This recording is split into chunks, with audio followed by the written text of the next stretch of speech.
169 burrows, 304 rabbits, eating 150 grams per day is 16,000 kilos of feed per year. We're here in Kergunyah at Rod and Cath Mitchell's property.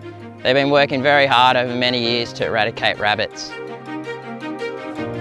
So we're here at Kergunyah. We run beef, and this back block here's always had a bit of a rabbit problem. In recent times, they've had great success with the guidance from the VRAN mentors. So we came into this property around about November 2020, and we initially discussed with Rod where the rabbits were in that area, and then we GPS'd it. So we marked every burrow system that we could find.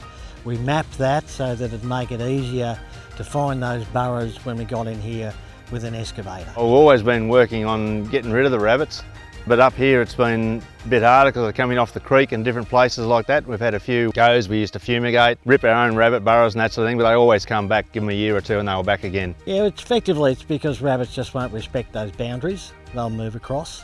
And all the evidence shows that rabbits will spread. The spread of rabbits is a social behaviour, it never ever stops. They'd have it just bare all the way around the burrow, and they could go out 10 metres away from the burrow sort of thing, and they'd have it all eaten bare. First a baiting program, and then ripping, and then follow-up fumigation. This area had large warren systems through it, and we came through with an excavator, a 20-tonne excavator with a spotter.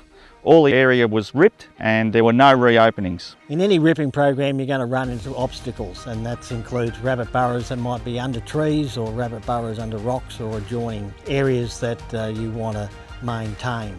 It's essential to have a spotter and a machinery operator who is able to get in there and get around those burrow systems that are near trees and ensure that the tree still remains. In rock systems, the work there is about ensuring that all burrows are treated and the rocks don't go rolling down the hills.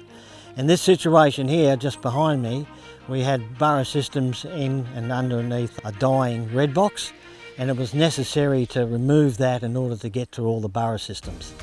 This was actually the largest system on the property with over 17 burrows. It was a source burrow system. It was where the rabbits came from for most of the other areas of the property.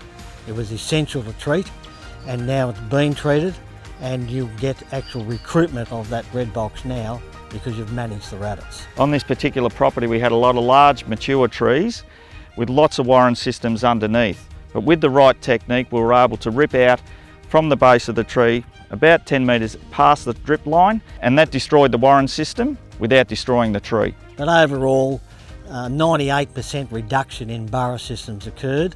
And then we followed up with fumigation and ensuring that there's in fact very, very few rabbit numbers left here now. So yeah, better for the cows than the rabbits. So if you only work on your land, the rabbits from next door will come in. If you work together, then you can ensure a long-term effect on rabbit numbers and the real benefit to you and your neighbours. Yeah, it's wonderful to come back here today and see the change in the landscape. Now, whether that be the native grasses or the seedlings from the trees coming up. If you've got rabbits in really low numbers, this doesn't happen. A lot of grasses come back right around the burrows and that sort of thing, and with the ripping of the burrows, which is the big secret I think, none of the rabbits have come back in. This was a highly successful program. The normal process in best practice is bait, rip and then follow up fumigation. This one adapted that best practice to get the best result, and that was to rip the site, all burrows are treated, and then fumigate. And that repeated fumigation by the landholder ensured the success of this program. It's a real credit to Rod and Cath what they've achieved at this property. Do it properly, do it right, and it works.